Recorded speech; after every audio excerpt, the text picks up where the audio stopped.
Om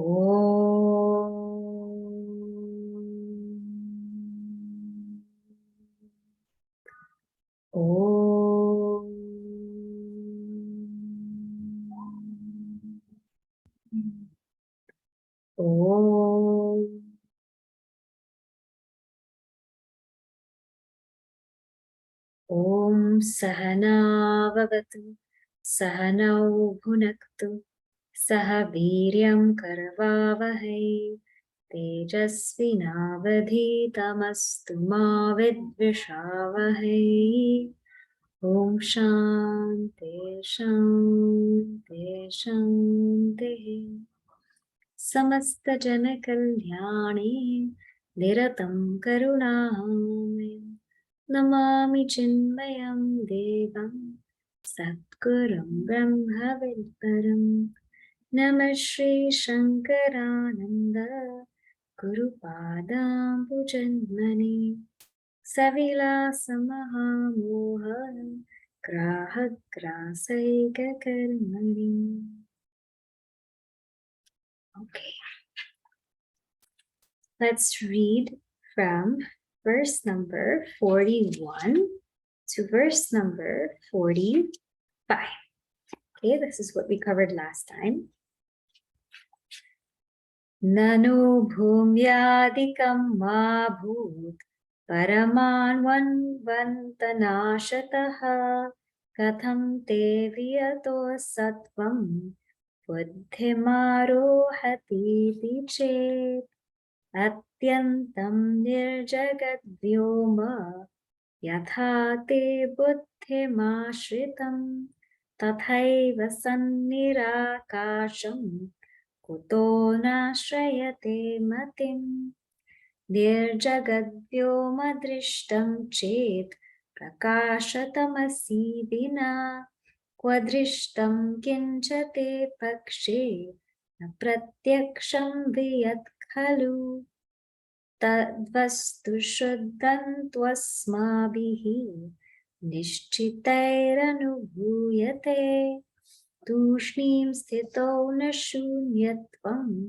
shunyabudhescha varjana sadbuddhirapi che nasti mastvasya swaprabhatvatah nirmanasaktvasakshitvat sanmatram sugamam nrinam. Namaskatva sakshit. Okay. So here, what have we seen so far is there's a discussion going on with the Nayayikas. And the Nayayikas, they're the logicians. They believe that space is permanent. It's eternal. They believe that it's a permanent substance. So the Vedantin says, just the way that you can conceive this world, or it's just that the way that you can conceive space without this world, we can conceive sat or existence without space. Because according to them, all the four other elements, all the paramanus, like maybe atoms and quarks, all of them come together and create this world, and the substratum of that is space.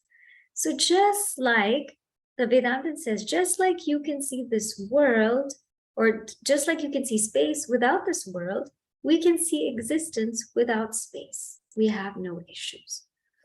And the Vedantin tells the Nayayika that, the space that you're talking about, you can conceive of it, but you can't even experience it. It's just an inferred space. However, the sat, that existence that we are talking about, it is experienced.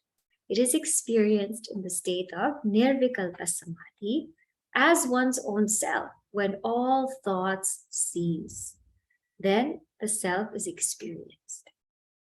Then the Nayayika says, wait a second, but in that state of nirvikalpa samadhi, there is no thought of existence. So how are you experiencing existence in the state of nirvikalpa samadhi?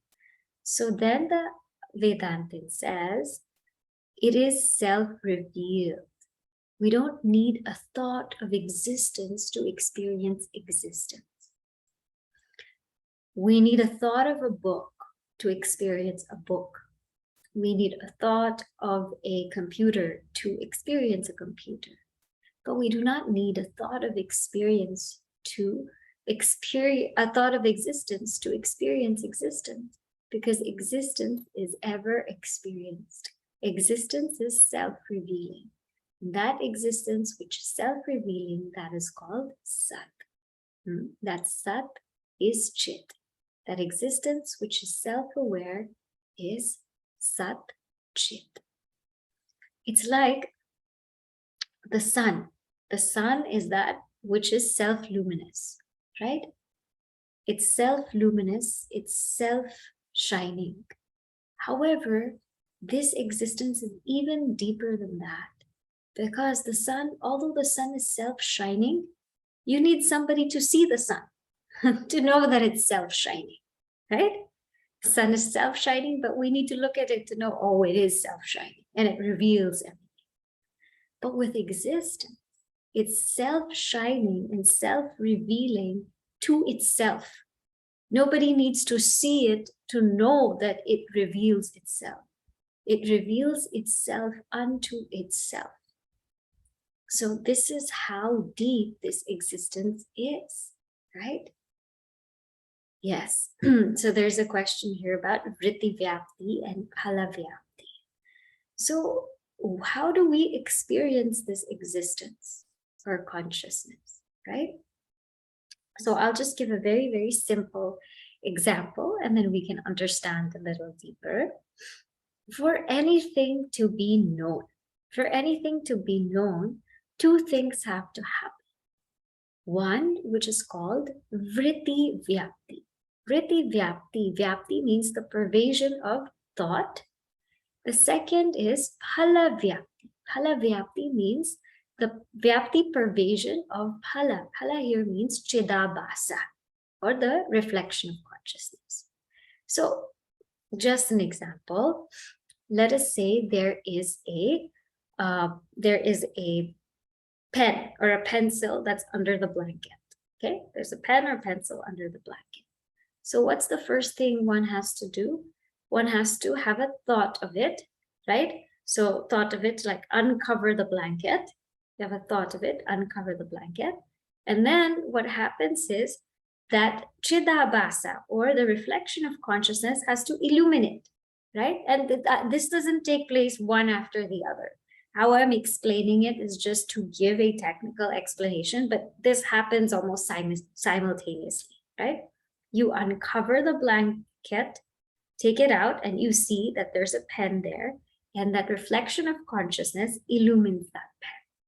So this is how we know that there is a pen there, right? Now, what happens with Brahman, or existence, Sat, consciousness, Chit? What happens with that?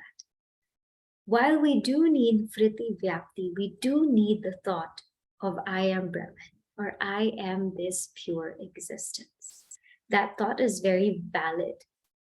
But we do not need anything else to reveal Brahman. Once we have that thought, I am Brahman, what happens?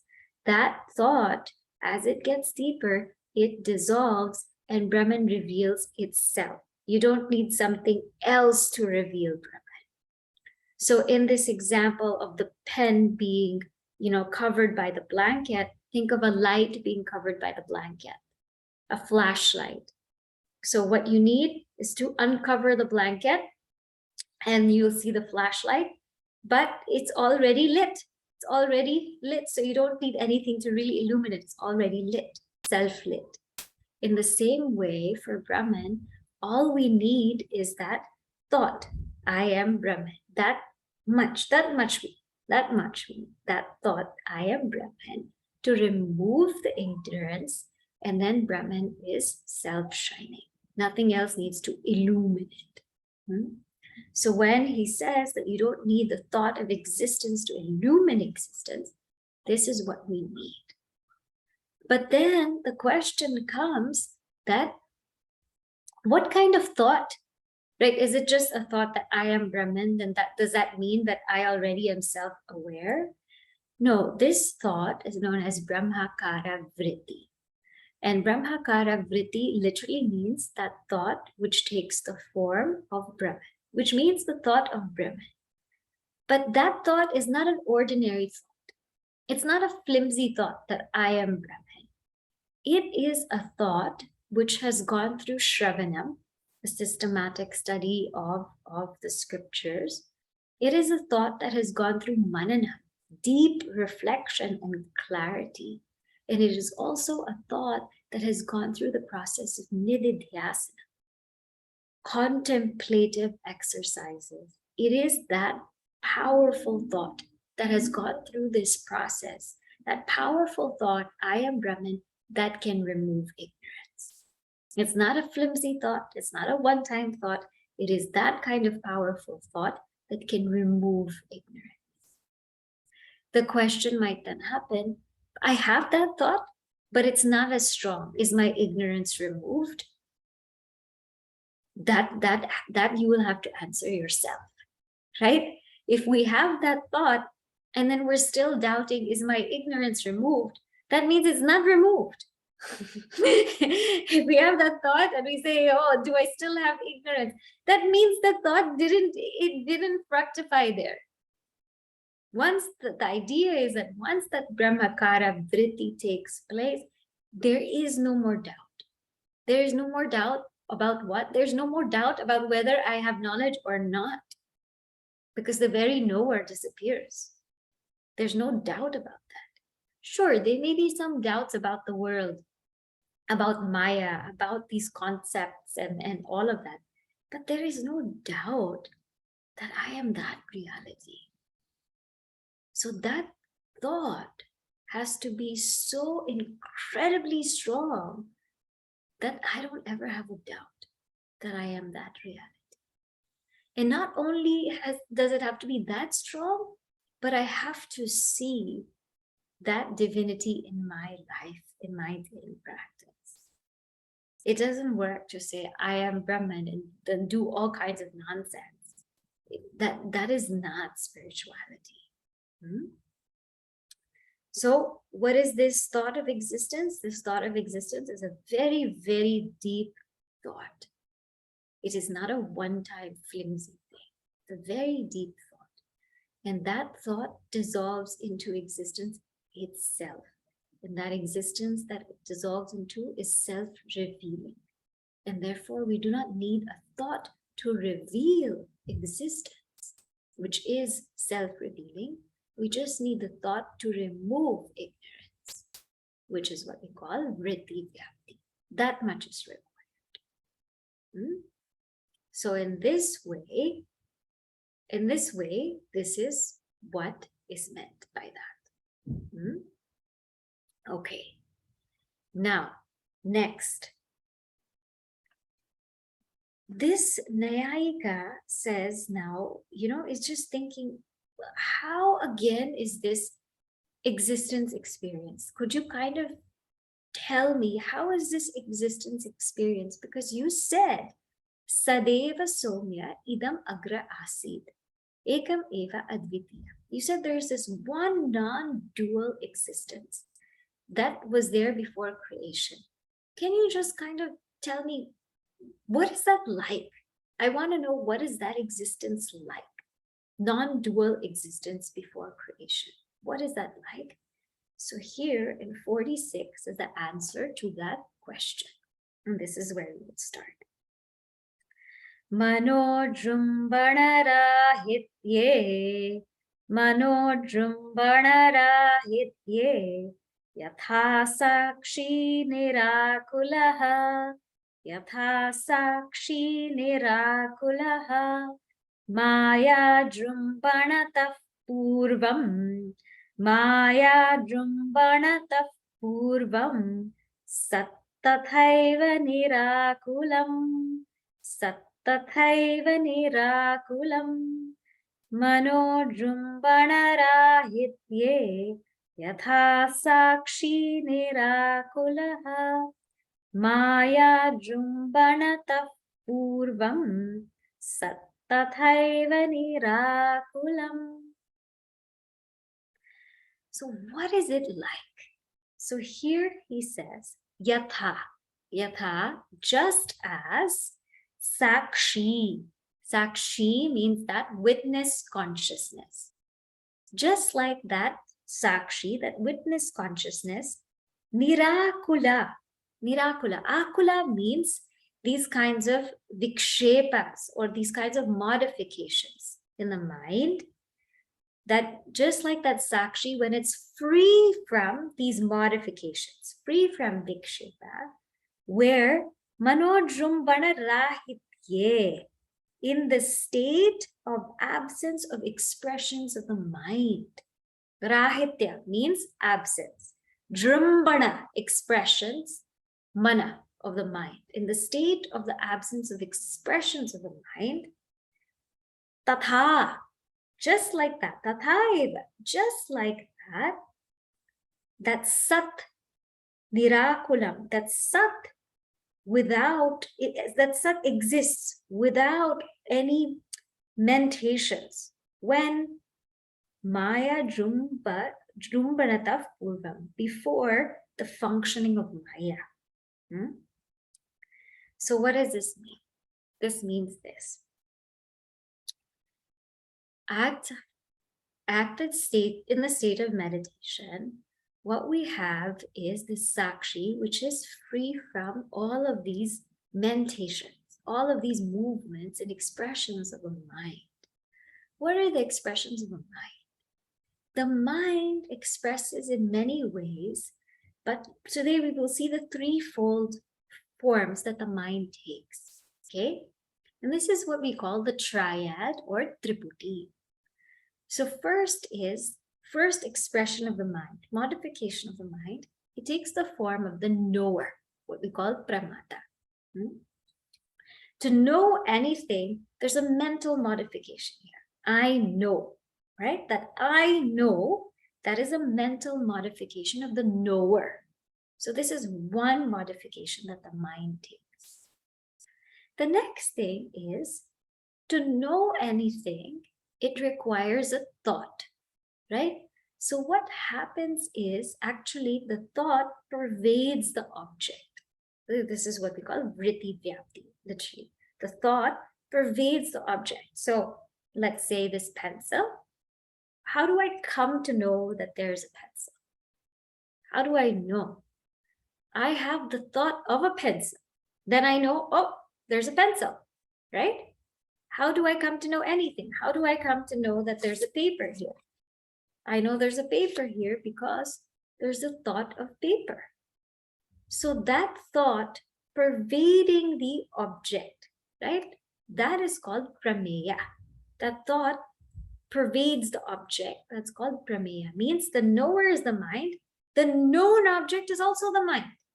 The known object is also the mind, because you need a thought to know the object. So the knower and the known is also the mind. Two things. Now, the third thing, the process of knowing, that's also the mind, right?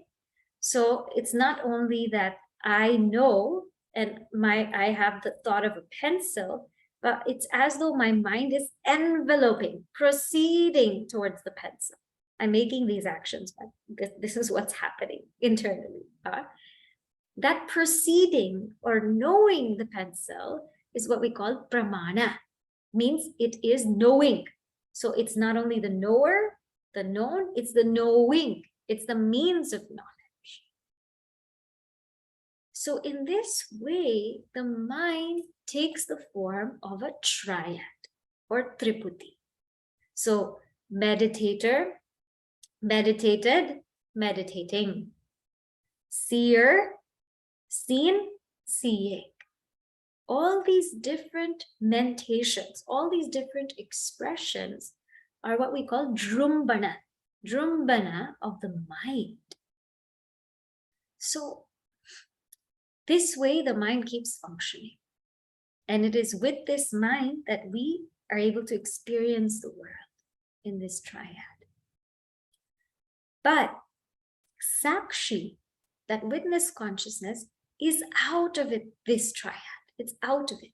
It's not the knower, known, and knowing. It is out of this triad.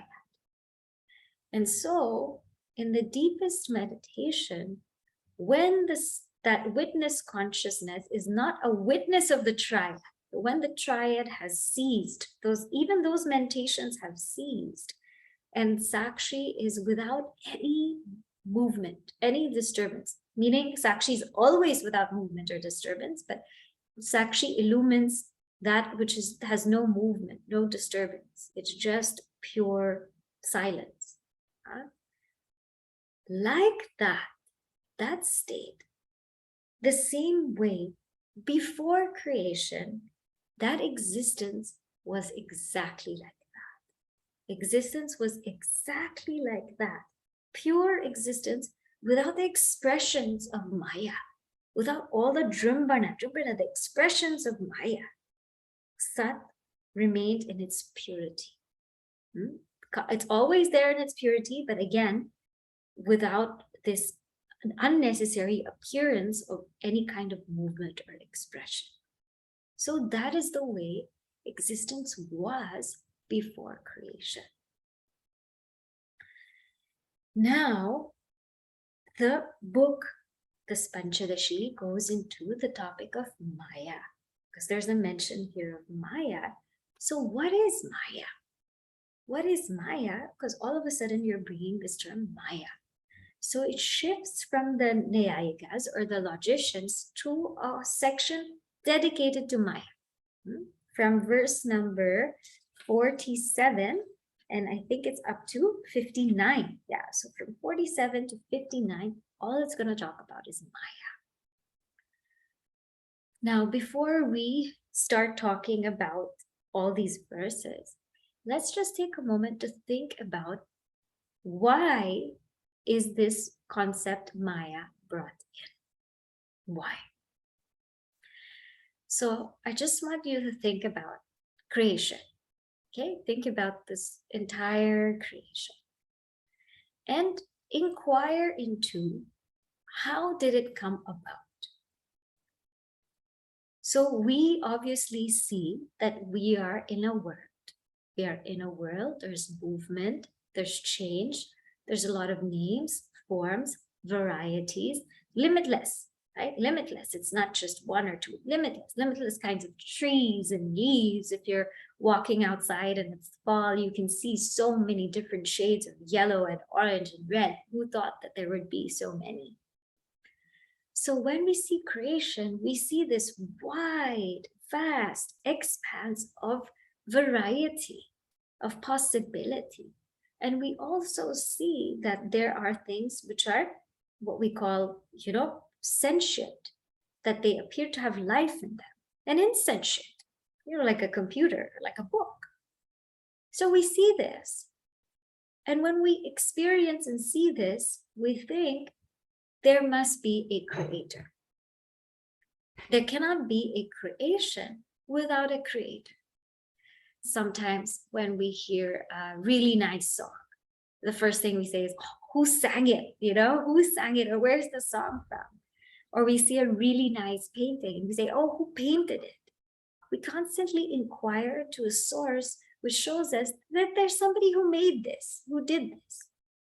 So point number one is there is a creator as we see it, right? If there's something created, there has to be a creator. Now, what is the nature of that creator? For the creator to create, they have to have knowledge of something, right? So if I would like to make a meal, let's say I want to make a dal, chawal, or a pasta, I have to know how to make it. Otherwise, I can't make it, right? If somebody creates a song, they have to know how to sing. So the creator of the world has knowledge of the creation. This much we know. Because whoever creates something, you have to have knowledge of how to do it. Otherwise, you can't create it. So the creator has to have knowledge of the world. And the world, as we saw, it's vast, it's infinite, various colors, varieties, shapes. Therefore, that knowledge must also be so vast. So the creator has to have knowledge. Then point number 3 is the creator also has to have the ability to create. So it's one thing to have knowledge, but what's also required is ability. Otherwise, there's so many people who have such great ideas, but no work gets done because no ability to get done, right? So not only do we have to have knowledge, but ability. So if I want to cook something, I should know how to make it, but I should also be able to cook it. I should also be able to get on the stove and do it. If I create a song, I should know how to create a song, but I should also be able to sing it, right? So the creator also has to have ability, or what we call the Shakti. So knowledge and ability or power. And what kind of ability? Again, this is immense ability because we're talking about the whole entire world here. So if there is creation, there's a creator. And that creator has to have all knowledge and all power. And therefore, we come to the conclusion that the creator has to be a sentient being.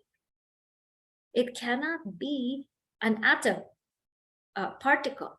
It cannot be that because that is not sentient. And nowhere in the world do we see something insentient create something sentient. Nowhere do we see a computer creating a subjective I experience, a subjective personal experience or pure consciousness. Nowhere do we see a computer creating pure consciousness, right? We can't do that. Nowhere do we see a thing, anything, a particle creating pure consciousness, pure awareness. So it's not that these things create consciousness because they're insentient, but it is that in consciousness, all things are appearing.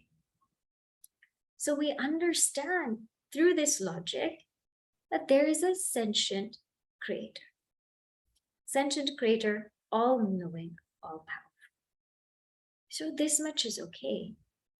But then the question comes as to, now how did this creator create? Where did he or she get the material to create from? Right? So one thing is there's a sentient cause, or what we call nimitta karana, but where did the material come from? So if we say that the material came from outside, then does that mean something else existed before the creator? And if somebody else provided the material, does that mean somebody else exists apart from the creator?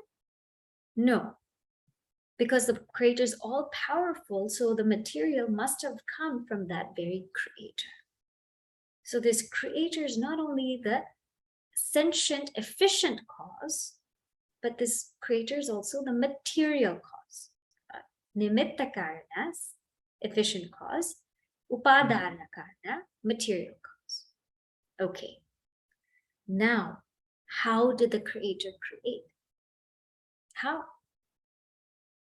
So if we say that the creator created the world and left, and now is not here. So the creator made this whole entire world and now is sitting somewhere in some place. Can we accept that? If we accept that, then that means the creator is limited. The creator is there, but not here. The creator was then, but not now.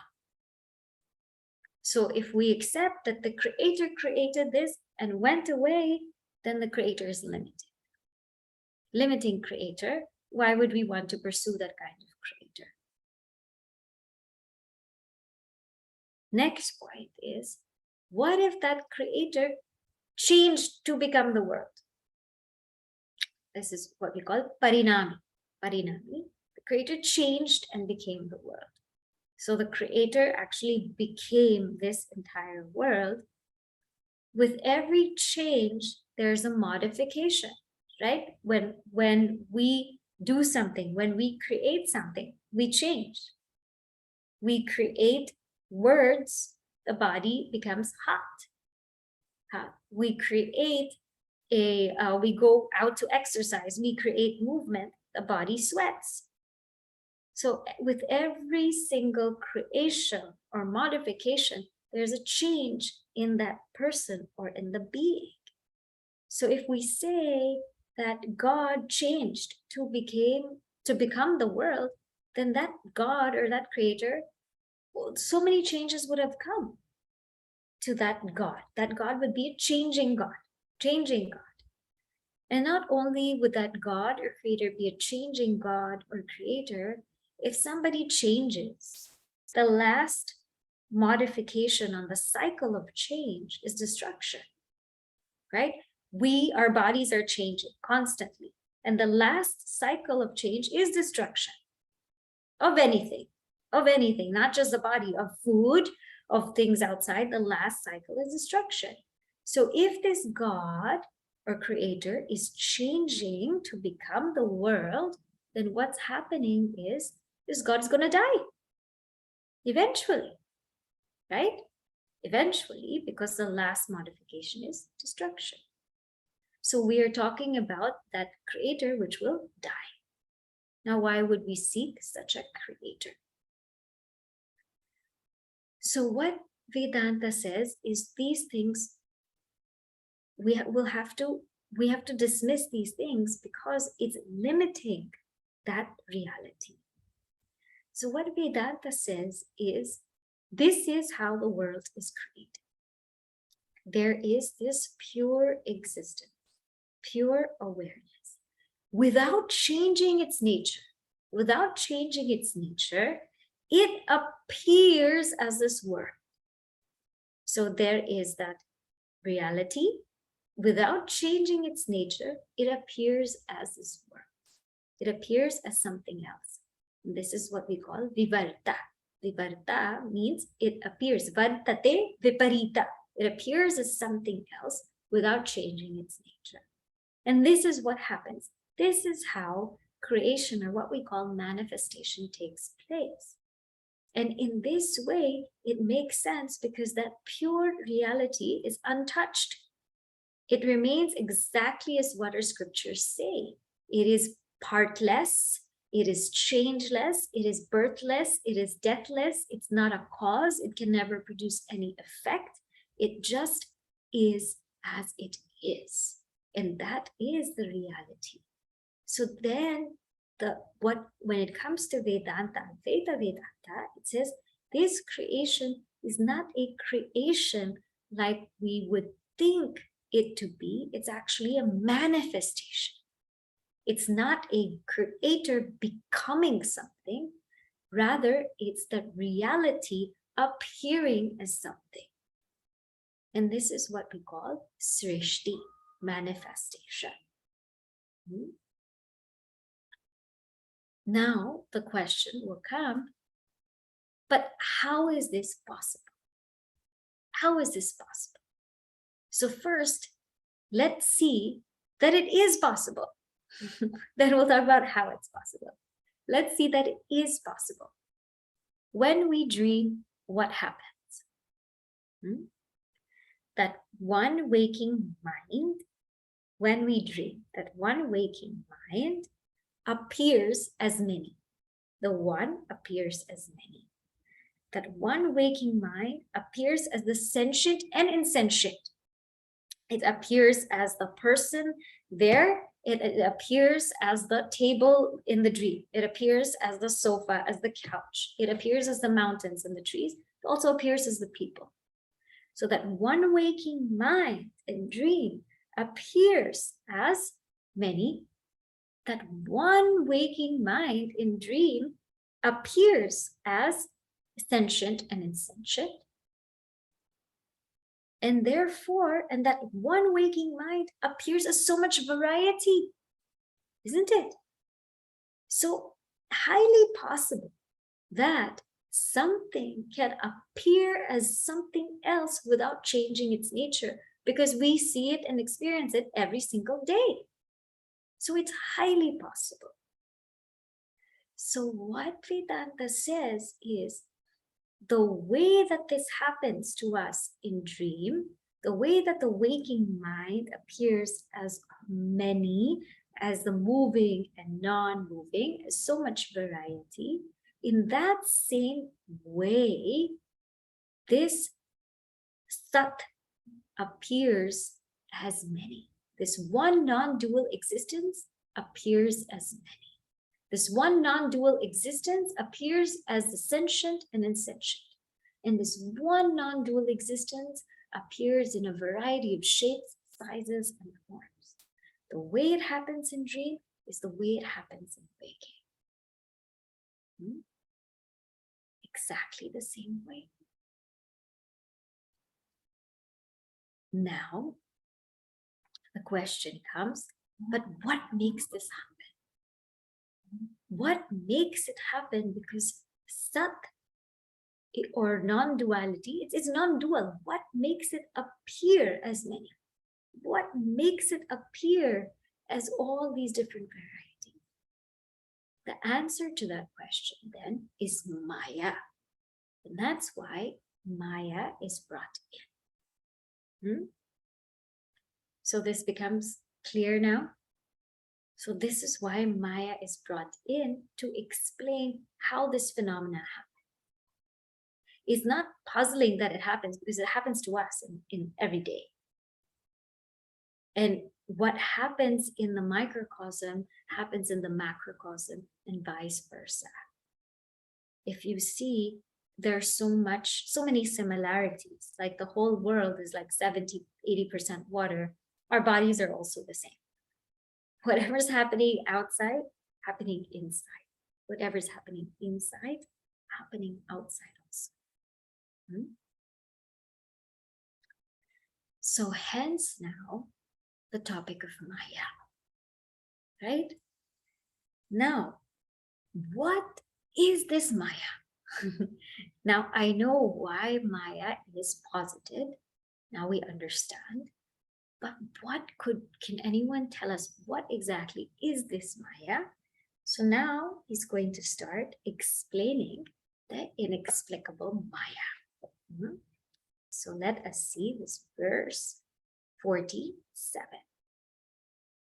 Nistatvakaryagamyasya Shaktirmayagnishaktivata Shaktirmayagnishaktivata Nahi Shakti Kvachit Kaishchita Nahi Shakti Kvachit Kaishchita Buddhyate Karyatah Pura Buddhyate Karyatah Pura Nistatvakaryagamyasya Shaktirmayagnishaktivata Nahi Shakti Kvachit Kaishchita Buddhyate Karyatah Pura. So what is this Maya? So first here is Asya Shakti. Asya Shakti. Maya is the Shakti. Shakti means power of Sat. Asya means Sat. So the first point is Maya is the power of Sat, the Shakti of Sat. The second point is Maya is Nistatva. Nistatva means it doesn't have a reality of its own. Tattva means reality. Nistatva. When you see the prefix nis, it means it doesn't have that reality of its own. And karyagamya. So the third point is karyagamya means it is inferred. Agni Shaktivat, just like the power of fire. So let's see these words first. And then we'll see the second line will become clear after we see this part. Has anyone seen Maya? Right? Has anybody seen Maya? Just think. People say Maya's there, Maya exists, Maya exists. Has anyone seen Maya? So here he says that nobody's seen Maya.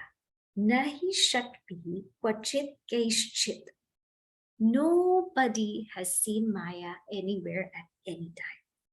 Buddhyate karyata pura, before its effect. Think about fire and its power to burn. Fire and its power to burn. Now, do we see the power to burn? Do we see that power? We do not see that power. What happens is when the fire starts, then we see the effect. We see that it's hot.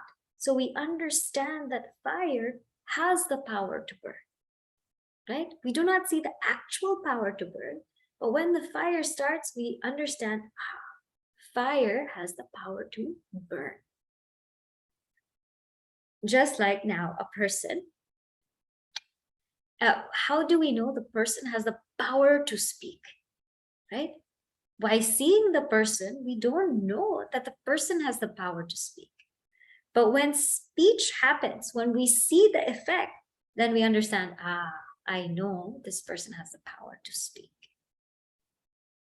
In the same way, how do we know the person has a power to play the guitar, for example? How do we know? We don't know. Just by seeing the person, we don't know. But when the person starts playing the guitar, then we say, this person has the power to play the guitar. So in any given thing, we never see the power. What we see is the effects. So from seeing the effects, we understand that there's a power.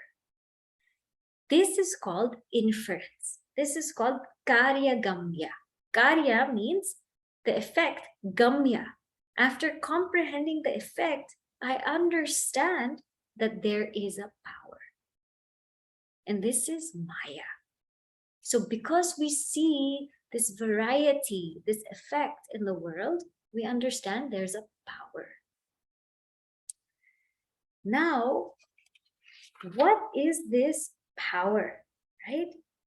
This power is nistatva. We said nistatva means it doesn't have its own reality. So first is, we don't see the power of fire, the power to burn existing without fire, right? The power to burn cannot exist without fire. So for example, in class today, let's say you can't say, I'm just going to send my power of listening and I will just not Zoom, right? I'll just send my power of listening. So the power of listening cannot exist apart from the listener. The power of speaking cannot exist apart from the speaker or from the person, for that matter. In the same way, Maya cannot really exist apart from Brahman. So it's nistatva. It cannot exist on its own. Just like a power of a thing cannot exist without the one who possesses that power. But a little deeper than this, in fire and its power to burn, both of them have the same degree of reality. But when it comes to Maya and Sat, they have different degrees of reality. So that is the difference. This nistatva means this, that Maya cannot exist apart from Brahman, and also Maya is a different degree of reality from Brahman. So this verse means that Maya is the power of Brahman, and Maya being the power of Brahman, we cannot see that power, but we infer it through the effects, through all of its effects. What is the effect of Maya? The effect of Maya is this entire world is the effect of Maya. So therefore, it's karya gamya. And just like fire and its power. And it is nistatva.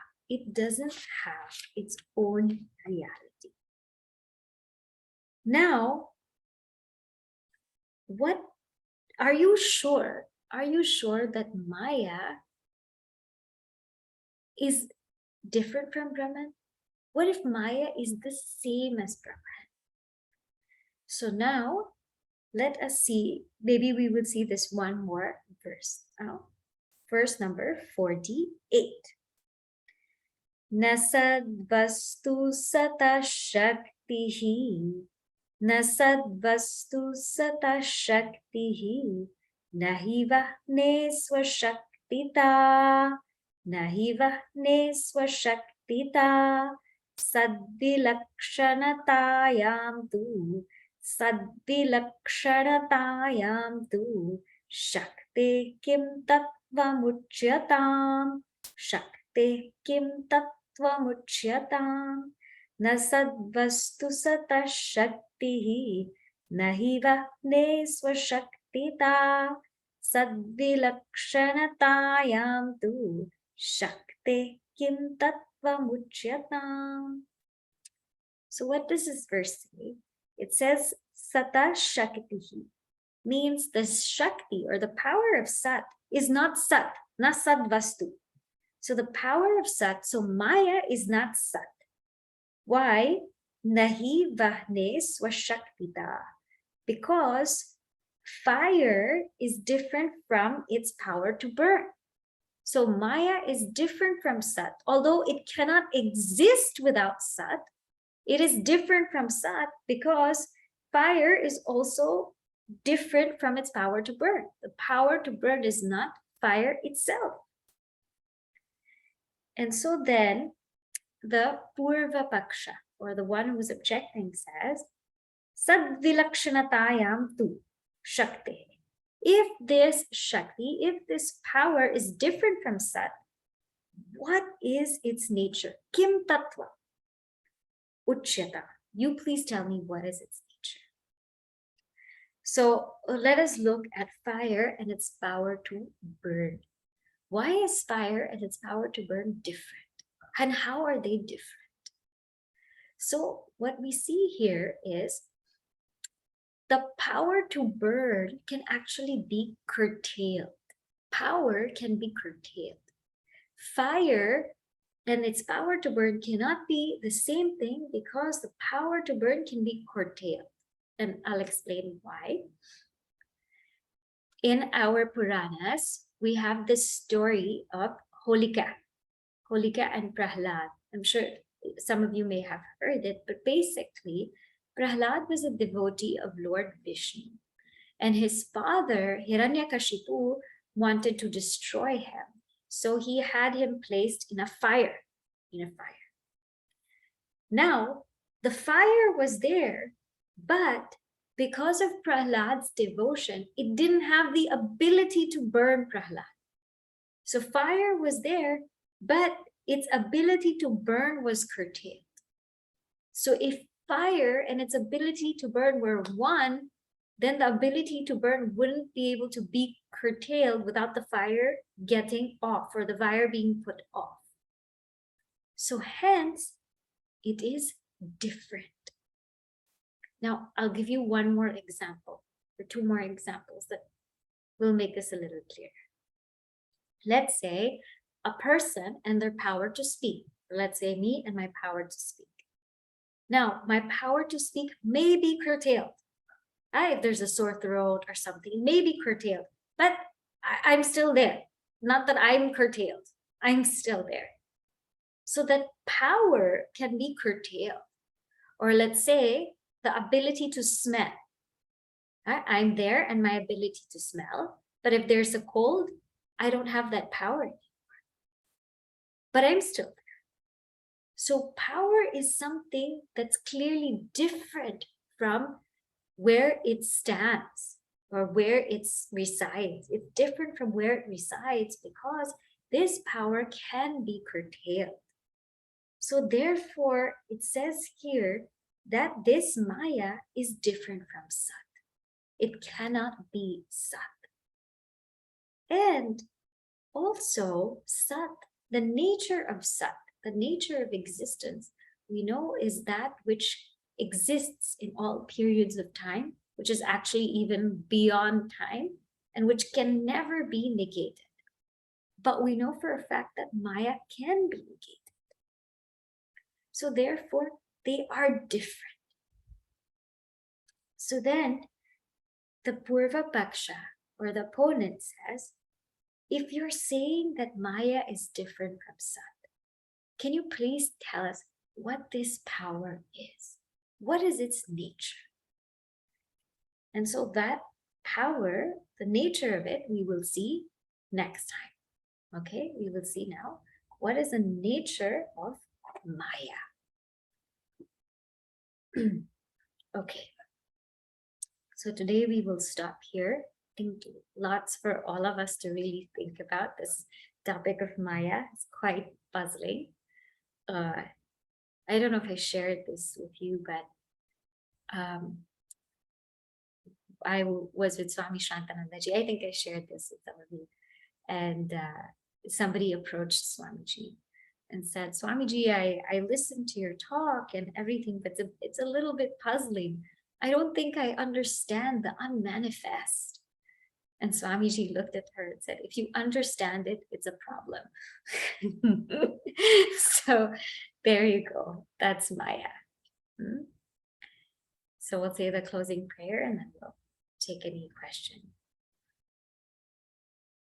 Om Purnamadav Purnamidam Purnat Purnamudachyate Purnasya Purnamadaya Purnameva Vashishyate. Om Shanti Shanti Shanti. Harihi Om Shri Gurubhyo Namaha. Harihi Om. Okay.